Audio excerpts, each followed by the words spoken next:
श्री राम, जय श्री राम, जय श्री राम।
महादेव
आज से 20 बरिस 25 बरिस वाला पहले वाला तनी हम लहरा बजाई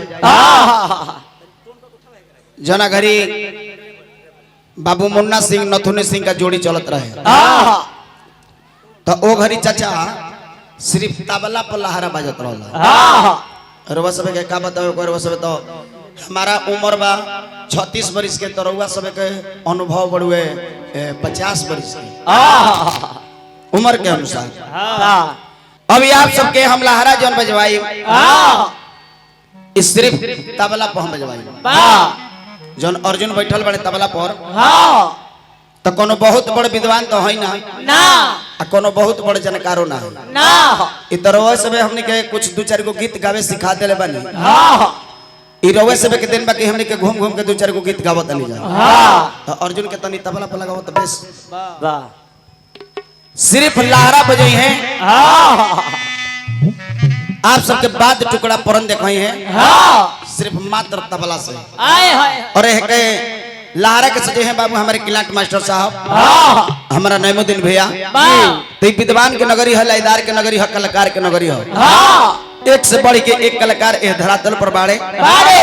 केकर धरी नाव कमरी ओढ़ले सौसे गांव तो नाम धैला से ओराई ना तेकरा से बढ़िया बाकी काम करो तो चली लहरा के तनी सजावल जाओ और यही पट्टी से सीढ़ी बा यही पट्टी से अब तनी लहरा की ओर ध्यान देवे कबा मालिक और शांति के दान देवे कबा और आप सबके प्यार दुलार बन रहो भैया सिटी ना हो चली जा अब तनी लहरा की ओर ध्यान दे जाओ और आप सबके बीच में गायिका मनीषा राज भी उपस्थित होल बड़ी हर रोज लाइक कार्यक्रम गावल जाई हर रोज लाइक भी बढ़िया लागे नौजवान बूढ़ माता बहन जे भी उपस्थित बनी गांव के कार्यक्रम बा हाँ और इतना सुंदर सुंदर श्रोता कहीं कहीं हमनी के देखे सुने के मिले और लहरा पर हम सिंगल एगो मात्र जोड़ी बजाई तो भैया तनी लहरा सजाओ तनी एकरा के पीछे करो।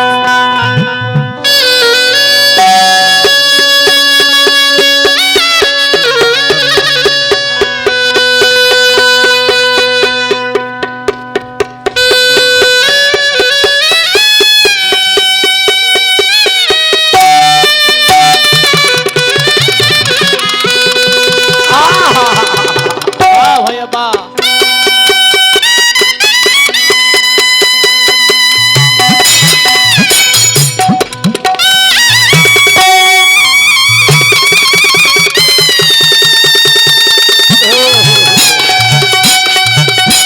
पानी का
सिंगल जोड़ी के जी चलो बाबा देखो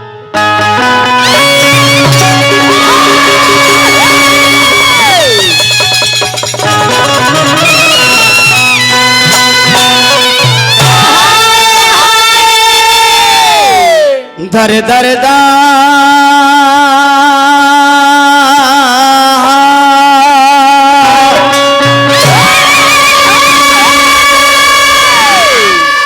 दर दर दा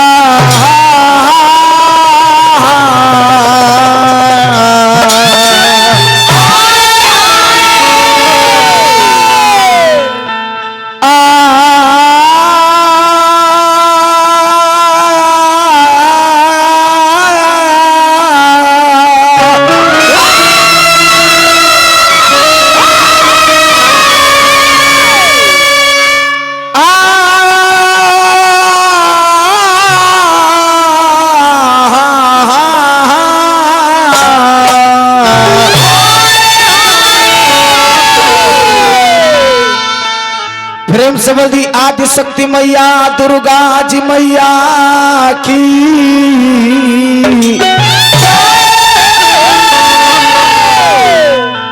रामचरो भैया की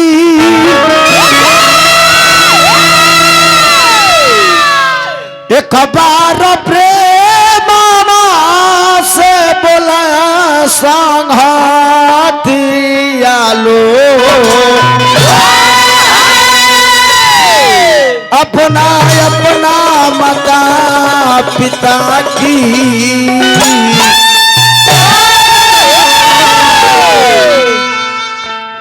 भजन और भोजन बड़ी शांति का चीज है। भगवान इन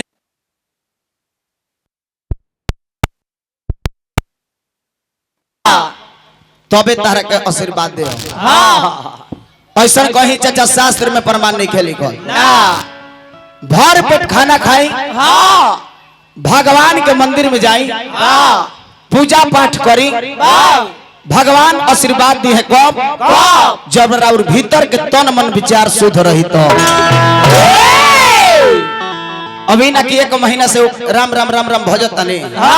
ध्यान बटे कि कब के कर हपाची मोटरसाइकिल मिलो के अपने घरे लेके फरार हो तो ऐसा पूजा पाठ कैले से कोनो फायदा बा ना। विचार शुद्ध होना चाहिए व्यवहार शुद्ध होना चाहिए भजन क्या है मन की तरंग मार लो बस हो गया भजन और आदत बुरी सुधार लो बस हो गया भजन। भक्ति से मालिक शक्ति मिलेला शक्ति से अनुरक्ति मिलेला अनुरक्ति से विरक्ति मिलेला जो न मानव के विरक्ति मिलेला वही मानव के मुक्ति के भी प्राप्ति होला। भक्त जाके आदि शक्ति मैया से की माई रौरा के कौना नाम से बोलाई रूप बाटे अनेक बाकी शक्ति हटे एक। भक्त जाके कल की माई उदयाचल अस्ताचल नीलाचल हिमाचल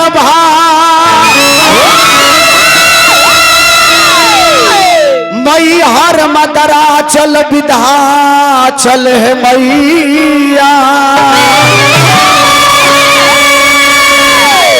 जहवे जे जा चल सवा चल है शैल सूता जातई जत संकट से बाचल है मैया दैत वंश घातक प्रतिपालक हो बालक के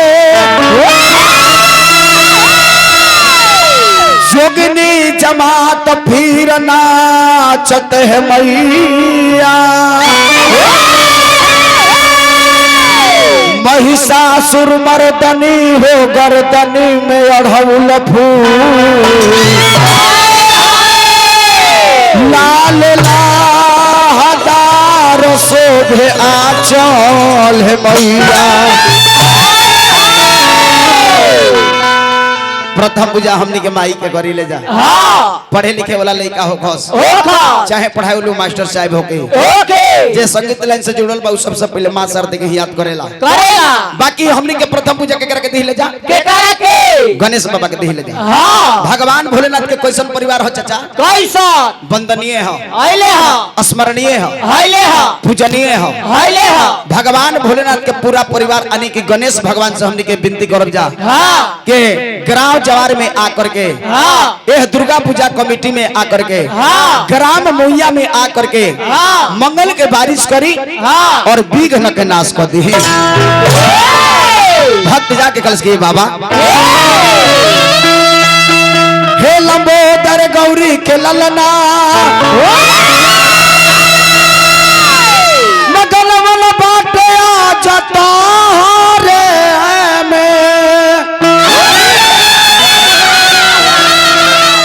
भोला जी के बबुआ रिधि सीधी के लागुआ सुमरी समाज आजत हरे के इहे मालिक पूजा पाठ है पूजा पाठ हमनी के का करब जा तुलसी बाबा से बढ़िया करब जा वाल्मीकि बाबा से बढ़िया करब जा अब तो जन मनोरंजन के साधन बा जन मनोरंजन कल जरूरी बा मानस के अंदर बाबा लिखता नहीं कि भक्ति है तू विधि भवन बिहाई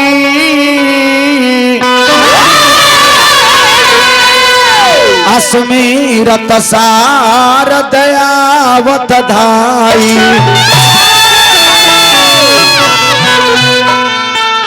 चल जी रुआ नचनिया ले आवे खाती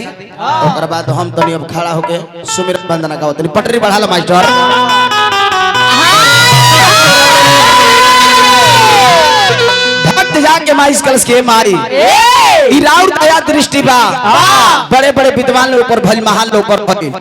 गरीब आदमी पर भइल तो म्यूजिक से ला मास्टर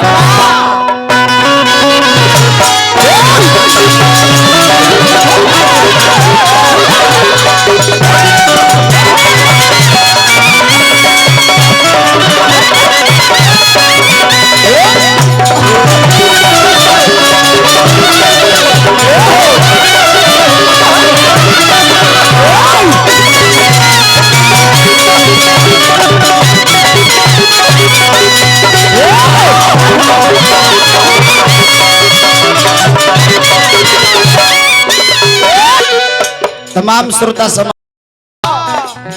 जे भी एजा उपस्थित बानी बड़े छोटे सबका के सम्मानित करे के इच्छा हमरो बा निर्भय भैया हमनियों का हार्दिक दिल से इच्छा रहेला कि सम्मानित करी जा तो माला तबाना बाकी गाला ढेर तो एकरा से बढ़िया माई बहन जे भी एजा उपस्थित बानी मौसी हमर बात रुआ सुना तन बुझा तन हां बुझा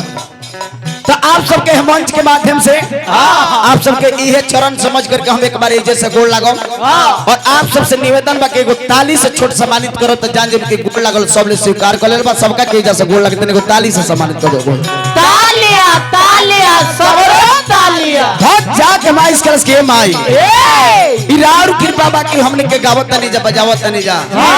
तेरे नाम लहरी कोनो टाटा अंबानी घर के लइका ना हवे ना एगो खूब गरीब परिवार से बिलोंग करिले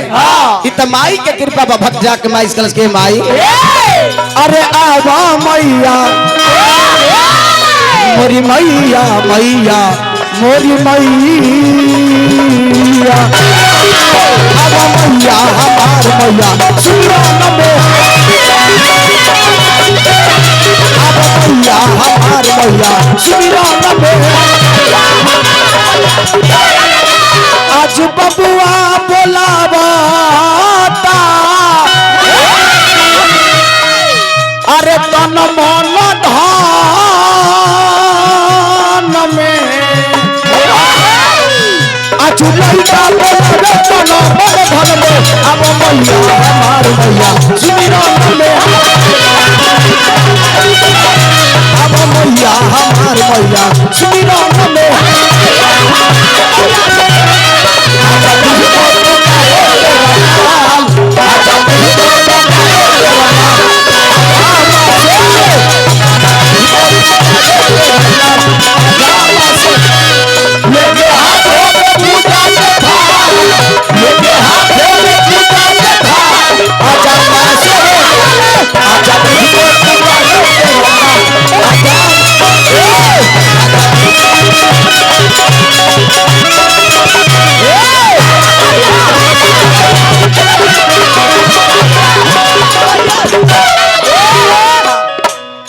यह दुनिया में देवी देवता के कमी नहीं है। ना बाकी सर्वप्रथम पूजा वाह अपने माँ से बढ़कर के देवी हाँ और अपने पिता से बढ़कर के देवता हाँ इस दुनिया में कोई नहीं है। नहीं एक विद्वान के कहा हुआ बात है चाचा जी, वाह सूखे पेड़ की कभी डाली नहीं होती, सूखे पेड़ की कभी डाली नहीं होती, खाली खेत की रखवाली नहीं होती। जो बेटा झुक जाता है अपने माता पिता के कदमों में उसकी झोली कभी खाली नहीं होती। भक्त जाके माइस कलश के माई बड़े बड़े विद्वान लोग से राउर वर्णन ना भइल तो हमनी के तो हती मुट्ठी मुंह लेके रोज राउर प्रसन्न से करत नहीं जा। काहे कहनी है चाचा?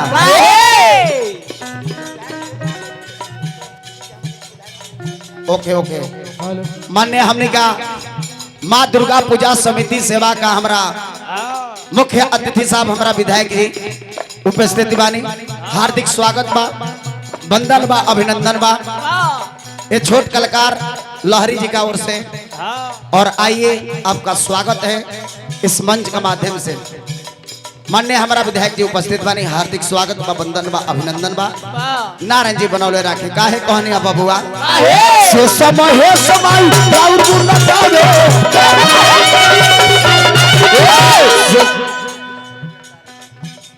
स्वर्गीय तारा देवी जी के माध्यम से ई का हो ई हमनी के रिचार्ज हो नहीं तो विदाई तो हमनी के 20,000 25,000 15,000 2,000 3,000 मिलते बा। बाकी एगो रिचार्ज हो बनिहाल के मनोबल के बड़ा हॉल तो आप सबके प्यार दुलार आशीर्वाद मिलो। हार्दिक स्वागत बा तारा देवी जी, जहाँ भी हो के परम पिता परमेश्वर के कृपा बनो रहो। शेष महेश माई राउर गुण गावे काहे कहने है बाबुआ शेष महेश माई राउर गुण गावे शेष महेश माई राउर गुण गावे। अपने पुत्र को जन्म देती है माँ, गौर फरमाइएगा साहब हमारी बात को, हमारे शब्द को। अपने पुत्र को जन्म देती है माँ, अपने पुत्र को दुख को बलैया को हर लेती है माँ। अरे पूजना है तो इस माँ को पूछो जो कि इस धरातल पर भगवान को भी जन्म देती है माँ। शेष महेश माई राउर गुण गावे वेद शास्त्र माई पर नहीं पावे वेद शास्त्र माई पर नहीं पावे आजू लइका बोलावता हे तन मन धन में आज बबुआ बोलावे तन मन धन में अब मैया हमार मैया श्रीराम में अब मैया हमार मैया श्रीराम में अब मैया हमार मैया श्रीराम में